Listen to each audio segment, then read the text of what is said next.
Boa tarde. Eu queria, enfim, primeiro agradecer o convite, essa oportunidade de estar aqui. Acho que é um prazer enorme. Queria agradecer também ao Pedro de Camargo e ao Mauro Marconini por terem encontrado tempo nas suas agendas para comentar nesse trabalho. Eu vou, enfim, esse livro na verdade está saindo essa semana, enfim, se a crise não afetar em nada. Mas a ideia, vou começar falando um pouco da motivação, né? Na verdade, esse tipo de estudo, uma primeira coisa que vocês podem perguntar, bom, o que é um economista de comércio? Acho que toda a minha formação em comércio exterior, enfim, discutindo vantagens e desvantagens de liberalização comercial, de acordos comerciais, etc. O que economistas, acho que os três autores, aí, eu como Christian, como Juan, temos uma formação em comércio exterior, e por que a gente resolveu se meter em transporte, falar alguma coisa sobre infraestrutura?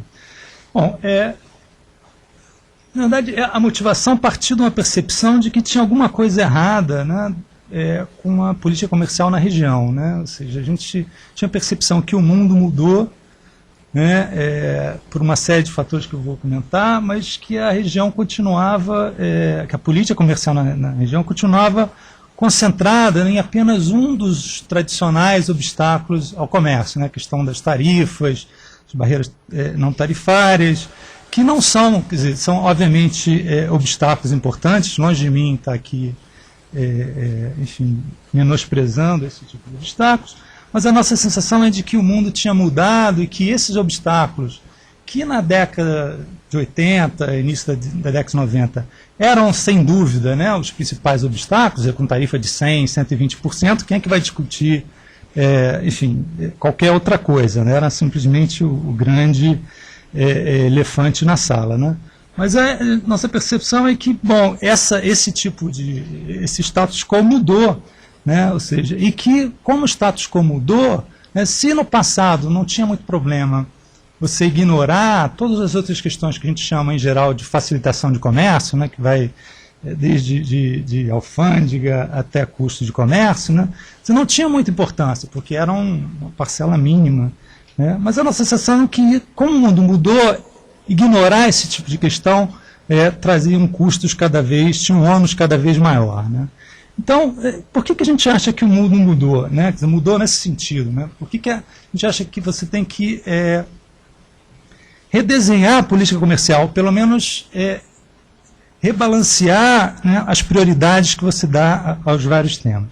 A primeira questão é o próprio êxito da liberalização comercial na região, ou seja, não há dúvida que tem exceções em setores, etc., mas as tarifas hoje, enfim, não tarifárias também, são uma fração do que eram, né, no início da década de 90, por exemplo. Então, quer dizer, não há dúvida que esse tipo de obstáculo se reduziu muito. Verdade que o Cone Sul, Brasil inclusive, tem um dever de casa, diria, importante para fazer nessa área, mas baixaram, ou seja, não estamos na mesma situação que a gente estava nos 80, no início dos 90. O segundo ponto tem a ver com a questão da fragmentação da produção. Acho que não preciso nem dizer isso aqui. Todo mundo sabe hoje em dia que a produção mundial é super fragmentada, os bens se movem, tem uma integração vertical grande, as cadeias de valor.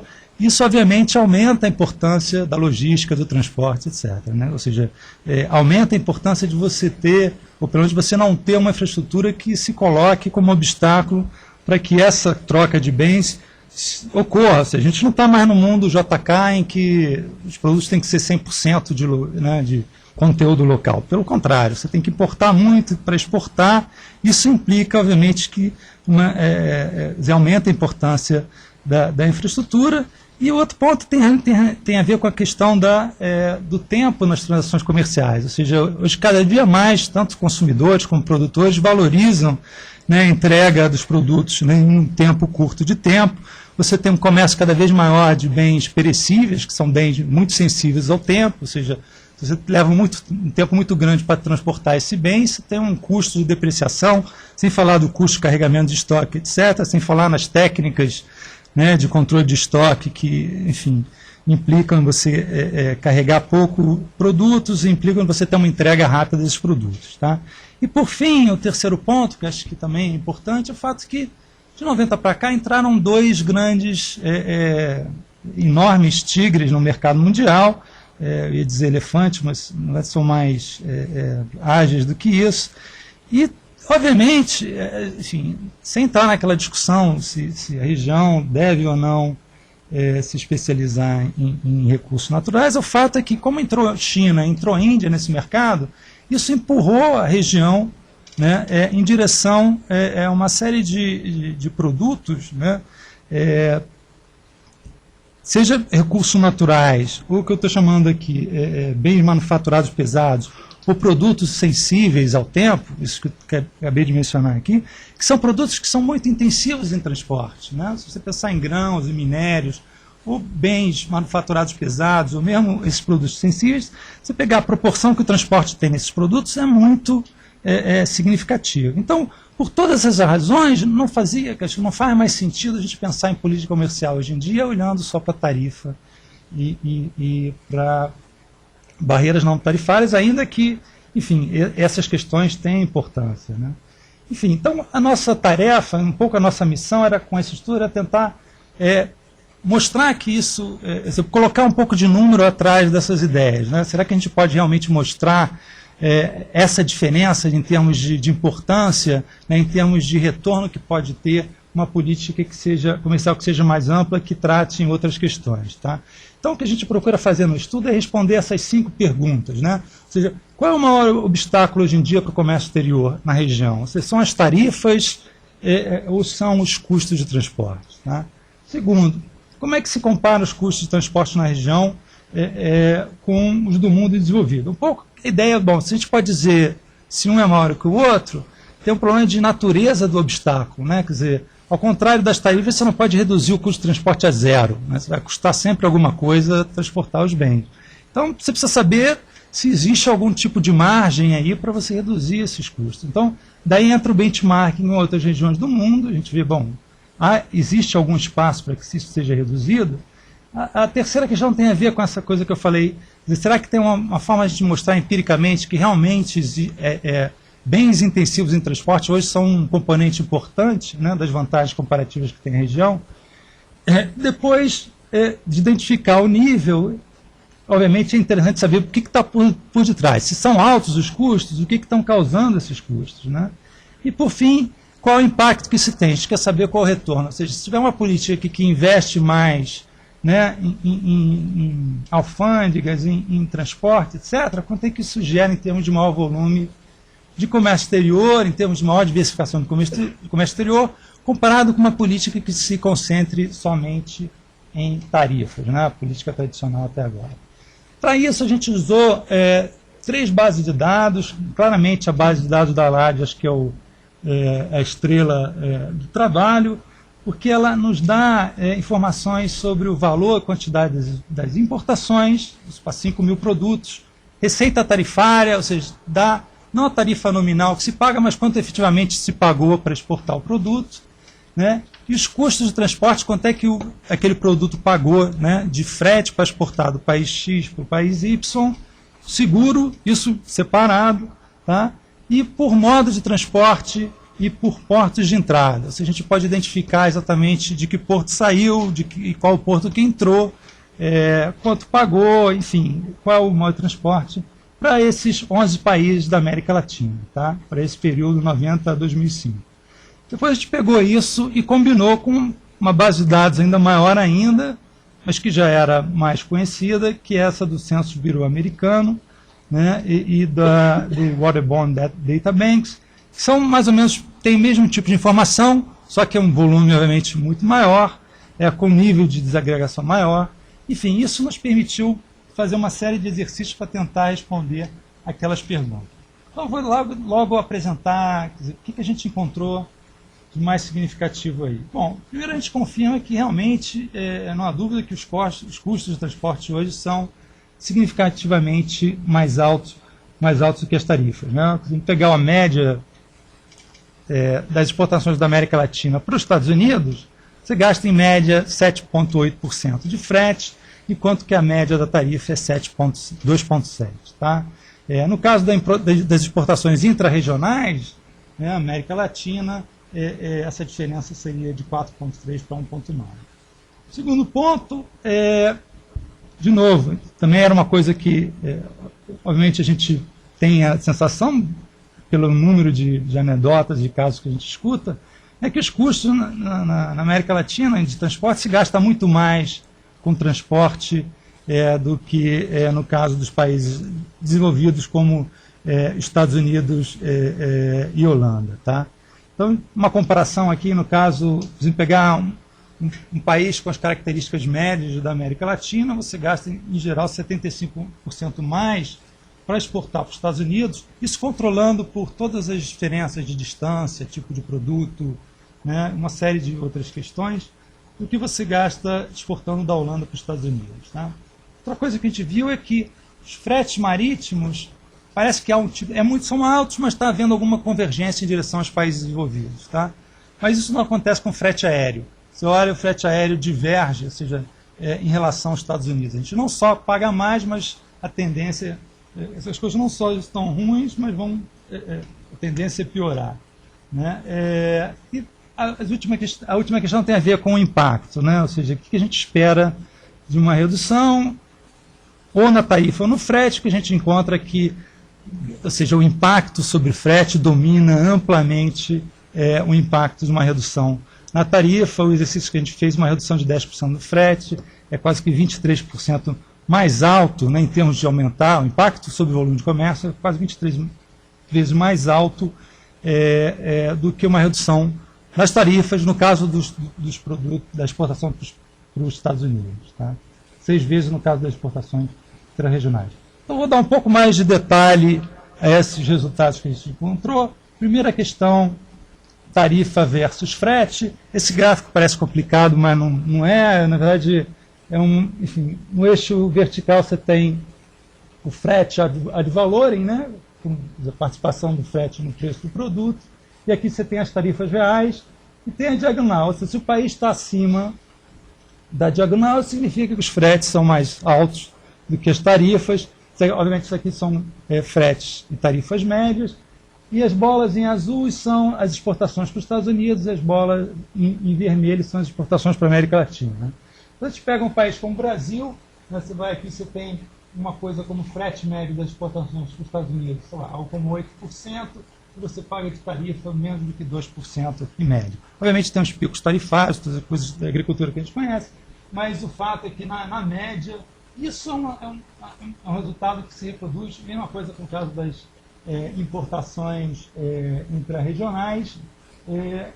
Enfim, a única exceção que a gente encontra é o Uruguai, que tem barreiras significativas por questão dos produtos laticínios, etc. Tá?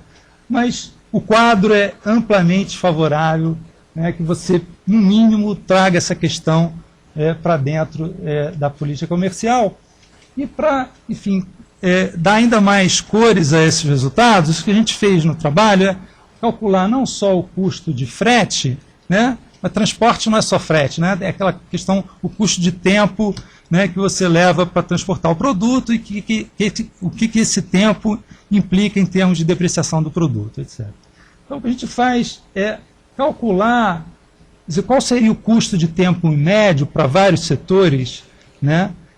Então, te daria, ou seja, quanto é que custa por dia transportar esse produto em termos de redução do preço do produto. Tá?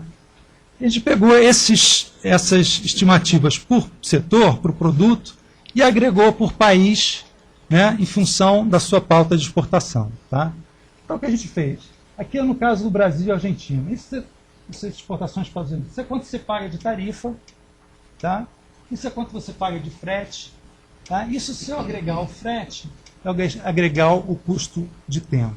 Tá? Na verdade, se eu agregar o tempo, né, ao frete, você quase que dobra, né, o valor dos custos de transporte. Tá? Então, a mesma coisa passa no caso da Argentina. A conta que a gente fez aqui, na verdade, subestima, né, esse custo de tempo, porque eu não incluí o tempo, aqui eu só incluí o tempo que se leva para exportar, né? Ou seja, caminho até o porto, o tempo que se leva na burocracia para, enfim, desgravar o produto e para enviar o produto, e o tempo, né, que se leva dentro do porto. Tá? Se eu incluísse o tempo entre o Brasil e os Estados Unidos, obviamente esse número ainda ia ser maior, né? 15% do valor do produto. Tá? Então, acho que é bastante óbvio que tem alguma coisa errada quando a gente só fala em tarifa, né? Ou seja, tem enormes ganhos do outro lado que precisam ser explorados. Questão das exportações né, intensivas em transporte na América Latina. Aqui a gente fez um exercício simples, um pouco para chamar a atenção para essa questão que eu tinha falado antes. Né? O que a gente fez? A gente classificou os produtos em função do seu peso, o peso em relação ao valor, né, que é o gráfico de cima, e classificou os produtos em relação ao custo de transporte que ele tem por dia. Né? Ou seja, os produtos são muito sensíveis ao tempo, sei lá, se é um produto perecível, você levar, cada dia, né, que você leva na estrada, deprecia enormemente o valor do produto. Então, a gente ranqueou, né, ordenou esses produtos e depois procurou saber se tinha alguma correlação clara com as vantagens comparativas reveladas, né, com as vantagens comparativas que a região tem, né, com relação às exportações para os Estados Unidos. Então, o que a gente encontra? A gente encontra que, no caso do peso, está praticamente toda a América do Sul aqui. Né? Ou seja, você tem correlações positivas, significativas, importantes entre o peso do produto, né, e a participação, a vantagem que o produto tem no mercado americano. Tá? Agora, se olha aqui para baixo, quem aparece aqui é o pessoal da Centro-América e do Caribe, né, que tem vantagens claras no que respeita àqueles produtos que são muito sensíveis ao tempo. Vou falar em vestuário, por uma questão de flutuação da demanda, ou por uma questão de produtos perecíveis, etc. Flores, a gente tem um estudo de caso no Equador. Então um pouco o que sai daí é que, seja porque a região exporta produtos que são pesados, né? Ou seja, transporte importante, seja porque a região exporta produtos em que o tempo é um fator importante, transporte é fundamental, mais fundamental do que para um país como os Estados Unidos ou para um país como a Europa. Tá? Bom, então, a questão seguinte é como é que se comparam os fretes na região com países como os Estados Unidos e Holanda. A primeira comparação que a gente faz é com relação à Holanda. Tá? Então, essa é frete marítimo, e a gente procura, então, comparar, e aí, obviamente, de novo, controlando, né, por uma série de fatores que influenciam, né, no nível de frete. Aí tem alguns deles, né, a questão do peso do produto, eficiência portuária, concorrência, o número de firmas que atuam no serviço de transporte, o volume do comércio, o grau de containerização, se é que existe essa palavra, o quão sensíveis os produtos são aos preços, né, a elevação de preço, a questão da balança comercial, ou seja, se você tem um desequilíbrio comercial muito grande com o país, no caso você tem um superávit grande com os Estados Unidos, você acaba pagando mais para exportar seus produtos por uma questão de capacidade ociosa na rota, né, de volta. A questão das tarifas, que eu vou explicar mais à frente, é a questão da distância. Então, o que a gente vê nesse caso? Né? Ou seja, no caso do Brasil, os resultados são muito parecidos, se você olha para a América Latina em geral, né? O frete é quase que 3 vezes mais alto do que no caso da Holanda, e o que explica, a contribuição aí está no eixo da direita, 60% disso tem a ver dessa diferença tem a ver com o peso dos bens, né? Aquela questão, tem jeito, a gente exporta produtos agrícolas, minério, etc. Isso, obviamente, vai custar mais, proporcionalmente mais em transporte. Isso só reforça a ideia de que, né, transporte é uma questão. Não é à toa que a Vale diz que é uma companhia de logística, né, porque, enfim, o custo de transporte tem casos em que se chega quase ao valor do produto. Né? Enfim, mas se você tirar essa questão de lado, deixar as diferenças de peso, o que aparece é a questão da eficiência portuária. Né? E aí, deixa eu qualificar o que eu estou chamando de eficiência portuária. Na verdade, eu estou chamando de eficiência portuária tudo demais. Na verdade, é o resíduo. Se a gente tenta controlar tudo que pode influenciar o frete, né, isola esses efeitos, e o que sobrou a gente está chamando de eficiência portuária. Tá? Então, pode ser tudo que tem a ver com o porto em si, o tamanho do porto, os serviços dos portos, enfim, é uma caixa preta que a gente não teve a condição de abrir, mas que a gente entende que abrir essa caixa preta é capaz de gerar retornos bastante importantes do ponto de vista de política pública. Depois aparece a questão, né, da concorrência. Tá? A gente tinha uma base de dados, tem uma base de dados em que você tem o número de empresas operando, né, entre a região Estados Unidos e Holanda e Estados Unidos. Obviamente, a gente tem um número menor de empresas operando, menos concorrência, frete sai mais caro. Tá? O volume, um pouco surpreendentemente, não aparece como uma questão importante. Tá? Enfim, a segunda comparação foi pelo lado das importações, né? Quanto custa para o país importar, e aí a gente compara com os Estados Unidos e na questão aérea. Tá? No livro tem, enfim, a gente vai, exportação por cada modo, enfim, tem uma série de resultados que eu não tenho tempo de discutir. Mas no caso do aéreo, de novo, quer dizer, sai com uma diferença, né, muito significativa do relação Brasil, do Brasil em relação aos Estados Unidos, ou seja, custa muito mais caro para a gente transportar os nossos produtos por via aérea, para importar os nossos produtos por via aérea. Tá? E o que aparece, de novo, né, aqui com uma importância ainda maior, é esse resíduo que eu estou chamando de eficiência portuária. A questão do peso já não é tão importante, mas ainda aparece. Agora, o que aparece de novo aqui é a questão da tarifa. Né? E aqui é uma questão, a tarifa de importação, uma questão menos intuitiva, mas que, empiricamente, você sempre observa para todos os países. Ou seja, quanto maior for a sua tarifa de importação, mais você acaba pagando de frete. E por quê?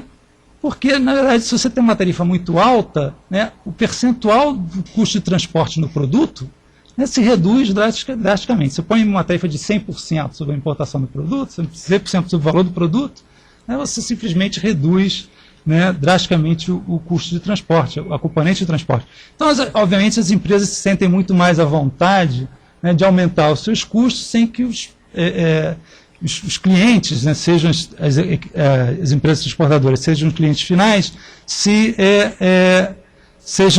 incomodem com isso, né? Ou seja, se dá mais espaço para que elas aumentem as suas tarifas, e obviamente o Brasil, como a gente sabe, ainda tem umas tarifas de importação que estão entre as maiores do mundo. Tá?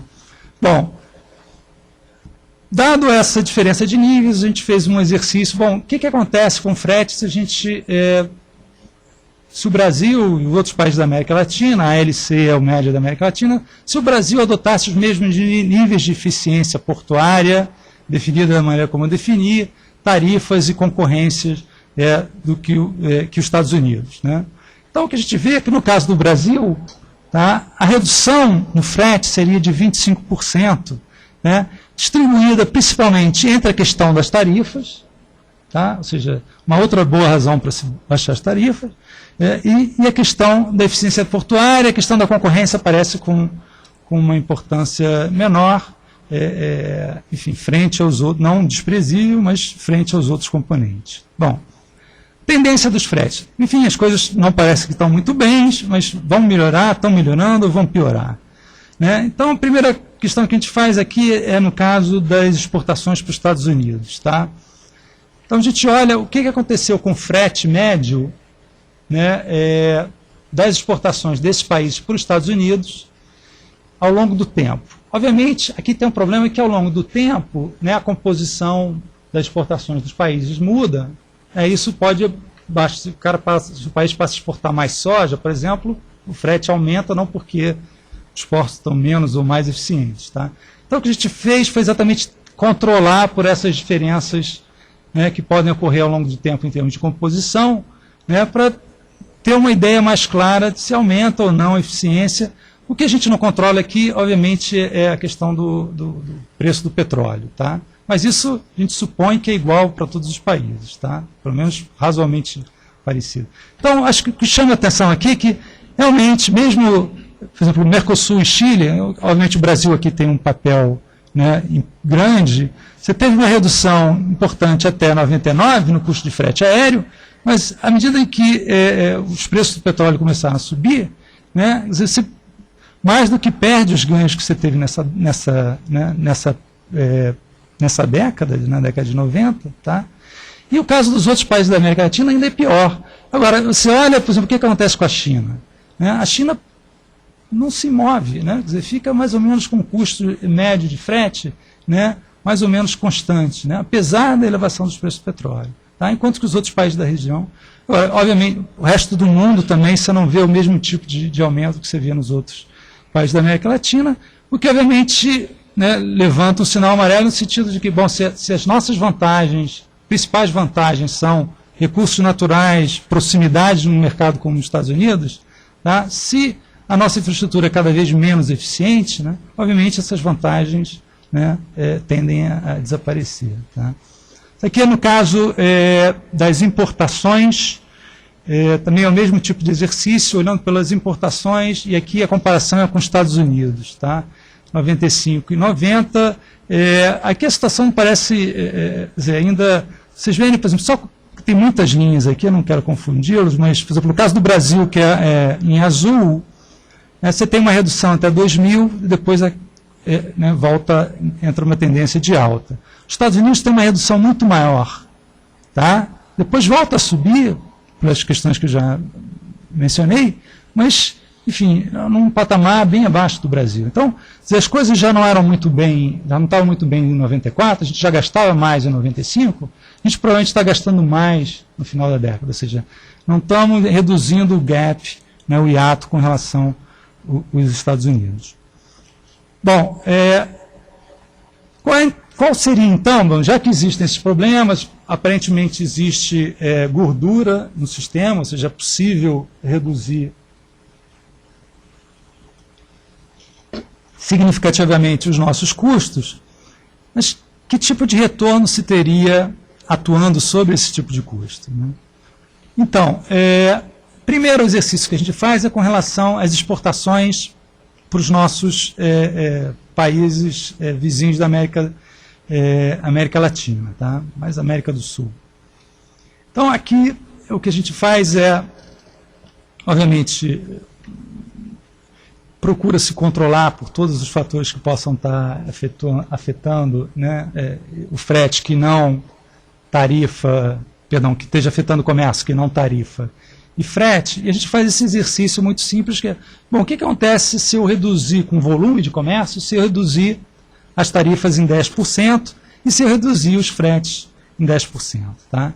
Então, os resultados que vocês veem, os números são, assim, os números absolutos são muito altos para serem, assim, ou seja, para refletir uma realidade, ou seja, isso não é uma predição, né? Quer dizer, isso é um exercício de estática comparativa, obviamente, a gente está supondo que o resto da realidade está congelado e só está mexendo com frete. Né? Isso não quer dizer que, na realidade, os números que vão aparecer são esses. Tá? Mas mais que os números de 40% no aumento das exportações, o que a gente estava querendo mais olhar é essa diferença entre o que acontece com o impacto da tarifa, que é algo menos de 10%, né, e com o mesmo impacto na redução do frete. Tá? Isso, obviamente, reflete o fato de que, quando você olha os custos de comércio para a maioria desses países, um pouco aqueles números que eu mostrei anteriormente, 70% é custo de transporte. Né? Então, obviamente, enfim, o impacto tende a ser diferente. Outra coisa que a gente olhou é uma preocupação constante da América Latina, Brasil, mas se pensar em países como o Chile, que 60% das exportações são cobre ainda, né?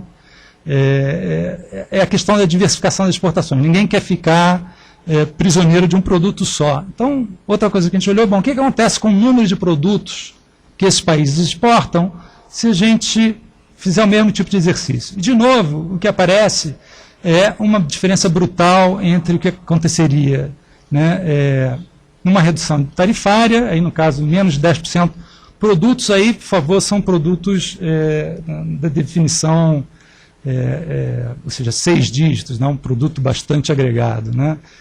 Então você teria, sei lá, um impacto de 10% no número desses produtos, e no caso dos fretes, uma redução de frete quase que 25%. Tá? Exportação aos Estados Unidos é ainda mais chocante, né, porque a diferença ainda é maior, mesmo tipo de questão, né, ou seja, tem um impacto, né, impressionante no volume, por parte de uma redução do frete, e um impacto muito pequeno quando você pensa em tarifa, tá? Ou seja, redução tarifária. Então, passar o tempo todo discutindo, né, acordos comerciais, redução tarifária, etc., só sem olhar para o outro lado, que além de tudo tem uma vantagem que é menos expostos a diferenças políticas do que uma discussão, um acordo de livre comércio, etc. Tá? É difícil alguém ser contra, ainda que tenha uma diferença, obviamente, de como fazer gerência, etc., mas é difícil alguém ser contra reduzir os custos de frete, né, enfim. Bom, concluindo, acho que espero não ter passado no meu tempo. Bom, acho que os números são, assim, falam por si mesmos, né, ou seja, continuar com uma agenda só centrada nos custos tradicionais não faz sentido frente aos benefícios que a gente pôde estimar nesse estudo. Obviamente, quando você pensa em termos de prioridade de política pública, a questão da qualidade da infraestrutura aparece, né, lá em cima. Tem a questão da competição, menos por uma questão dos números que aparecem no nosso estudo. E aí a gente tem, eu sou particularmente insatisfeito com a maneira como a gente mediu, por exemplo, concorrência na indústria aérea, né? A base de dados que a gente tinha só pega as empresas maiores. Tá? Então, obviamente, a gente tem problemas de medição aí. Tá? Mas quando você olha, por exemplo, o emaranhado de acordos que regem transporte aéreo na região, né? Normalmente os economistas de comércio reclamam do prato de espaguete, que tem 500 mil acordos bilaterais, regras de origem, etc. Quando você olha o negócio da aviação, pô, o prato de espaguete parece uma entradazinha, né? Assim, a quantidade de restrições que tem a concorrência no transporte aéreo, obviamente, enfim, sugere que você tem ganhos aí a se obter. Tá? Bom, a última nota tem a ver com, é muito fácil falar que você tem que fazer, reduzir transporte, investir mais em infraestrutura, etc. A gente vê, obviamente, desafios políticos e técnicos nesse processo. Acho que tem um desafio político importante, né? Ou seja, é muito difícil fazer com que os políticos, em geral,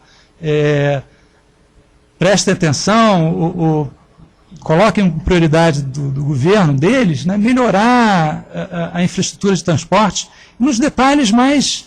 Para alguns países, por exemplo, eu penso no caso do país como o México, né, o problema não é nem tanto a infraestrutura, portos, estradas, etc., mas, por exemplo, a questão da alfândega. Né, os caras perdem tempo, 4, 5 dias na alfândega para conseguir importar os seus produtos. Enfim, os detalhes mais mundanos, né, desse tipo de agenda, né, é muito difícil você transformar nisso numa coisa que possa ser uma agenda política e que possa... convencer os políticos que isso possa trazer dividendos. Né? No lado técnico, acho que tem 3 questões. Obviamente, aí acho que o caso da campanha nos Estados Unidos mostra isso muito bem, né? A história da ponte Bridge to Nowhere, né? Que a Palin ficava repetindo, enfim, indefinidamente. Tem sempre a questão do fato de que a prioridade é a infraestrutura, isso não quer dizer que qualquer projeto seja viável do ponto de vista econômico. Obviamente tem que ser rigoroso na avaliação desses projetos. Né?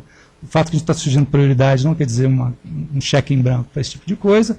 A maioria dos países da região, apesar da bonança das commodities, enfrentam orçamentos que são impossíveis, né, diante das exigências que têm, sociais e políticas.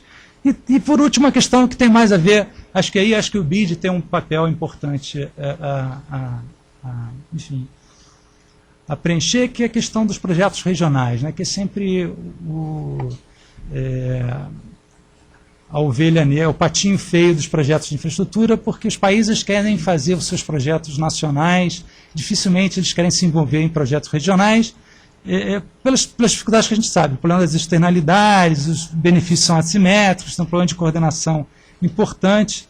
Então, quer dizer, iniciativas como essa, por exemplo, da IRSA, né, Iniciativa para Infraestrutura América do Sul, é um pouco nessa direção, de tentar coordenar os governos. Né. Se fala tanto em integração, em aumentar o comércio na região, Mas quando você olha para a infraestrutura entre esses países, é um descalabro. Então, não tem jeito de resolver isso, você não consegue resolver esses problemas de coordenação. E, obviamente, de harmonização de marcos regulatórios. E um problema que tem um banco como o BID, por exemplo, que ele não pode emprestar para o Brasil e para a Argentina. Digamos que tem um projeto binacional, do jeito como está a coisa, o marco legal agora, ou ele empresta para o Brasil ou ele empresta para a Argentina. Né?